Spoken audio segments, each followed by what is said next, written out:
Palayain mo ang sarili mo mula sa isang kwento na nangyari na nakaraan, wala ka nang magagawa, bitiwan mo na yan. Pag habang buhay mong dinala yan, tandaan mo hanggang mamatay ka, daladala mo yan. At pananagutan mo yan sa Diyos. Sapagkat ano ang sabi niya? Kung hindi ka nagpatawad sa lupa, huwag kang umasang patatawarin ka sa langit. Bihira lang humingi ng kapalit ang Diyos.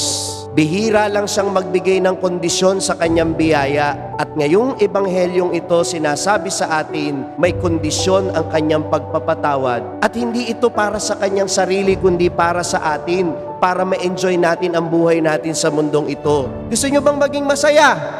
O di palayain nyo ang puso ninyo mula sa hindi pagpapatawad.